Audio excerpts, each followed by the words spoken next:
আসসালামু আলাইকুম। অনেক সময় আমরা উইন্ডোজ ডাউনলোড করার টাইমে একটা কনফিউশনে পড়ে যাই যে আমরা ইংলিশ ইন্টারন্যাশনালটা ডাউনলোড করব নাকি ইংলিশ ইউনাইটেড স্টেটসটা ডাউনলোড করব। তো এই ব্যাপারটা যদি আমি এক্সপ্লেন করি, ফার্স্ট অফ অল এটা কোনো মেজর ইস্যু না বা মেজর ডিফারেন্স না, জাস্ট এ ফিউ ডিফারেন্স আমরা এখানে লক্ষ্য করতে পারবো। সেটিং বা ফাংশনালিটিতে কোনো চেঞ্জেস আমরা লক্ষ্য করতে পারবো না। উইন্ডোজ আসলে ইন্টারন্যাশনাল টার্গেট করতেছে ব্রিটিশ ইংলিশকে, এবং ইংলিশ যেটা ইউএস ভার্সন সেটা আসলে সাধারণভাবে আমরা যে উইন্ডোজটা ইউজ করি সেটাকে টার্গেট করতেছে। সাপোজ ইংলিশ ইন্টারন্যাশনাল যদি আমরা ডাউনলোড করি তাহলে আমরা কী ধরনের চেঞ্জ পাবো সেগুলো যদি আমি এক্সপ্লেন করি। যেমন কালার বানানটা আমরা যদি লক্ষ্য করি COLOUR, কিন্তু ইংলিশ ইউএসটা যদি ডাউনলোড করি সেটা কিন্তু আমরা COLOR এই টাইপের বানান লক্ষ্য করতে পারবো। আবার পার্সোনালাইজেশন এই বানানটা যদি লক্ষ্য করি জেড দিয়ে কিন্তু মাঝখানে আছে, কিন্তু ইউএস ভার্সনটা যদি ডাউনলোড করি সেটা কিন্তু এস দিয়ে। অর্থাৎ ব্রিটিশ ইংলিশটা আসলে ইংলিশ ইন্টারন্যাশনাল, এবং সাধারণ যেটা ইংলিশ আমরা জেনারেলি যেটা ইউজ করি সেটা হচ্ছে ইংলিশ ইউএস ভার্সন।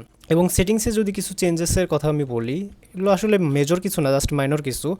সেই টাইম জোনস, কারেন্সি, ম্যাট্রিক্স বা পরিমাপ এই টাইপের চেঞ্জেস আমরা লক্ষ্য করতে পারবো। এরপর আরেকটা চেঞ্জেস যদি আমি বলি সেটা হচ্ছে টাইম সম্পর্কে। ইংলিশ ইউএসএ কিন্তু প্যাসিফিক টাইম বা PST ইউজ করা হয়েছে, যেটাতে কিন্তু 12 আওয়ার্স ফরম্যাটে শো করবে ডিসপ্লেতে।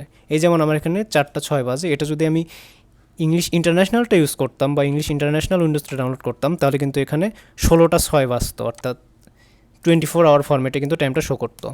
তো এই কিছু মাইনর ডিফারেন্সেস কিন্তু আমরা এখানে লক্ষ্য করতে পারবো। এছাড়া মেজর কোনো ডিফারেন্সেস কিন্তু ইংলিশ ইউএস বা ইংলিশ ইন্টারন্যাশনালে কিন্তু নাই। সেটিং ফাংশনালিটি সবই এক, জাস্ট কিছু মাইনর ডিফারেন্স কিন্তু আমরা এখানে লক্ষ্য করতে পারবো। আসলে মাইক্রোসফট ব্রিটিশ ইংলিশটাকে ইংলিশ ইন্টারন্যাশনাল হিসেবে তুলনা করতেছে, এবং ইংলিশ ইউএসকে আমরা নর্মাল যে ইংলিশ ফরম্যাটে উইন্ডোজটা দেখতে পাই এটা আসলে ইংলিশ ইউএস। যারা ইউকে বা অস্ট্রেলিয়া এগুলোতে অবস্থান করে তাদের জন্য আসলে ব্রিটিশ ইংলিশ বা ইংলিশ ইন্টারন্যাশনাল, এবং যারা এর বাহিরে ইউএসএতে অবস্থান করে তাদের জন্য আসলে ইংলিশ ইউএসটা ডাউনলোড করা উচিত। তো এই জন্য আমরা ইংলিশ ইউএসটাই ডাউনলোড করব সিম্পলি।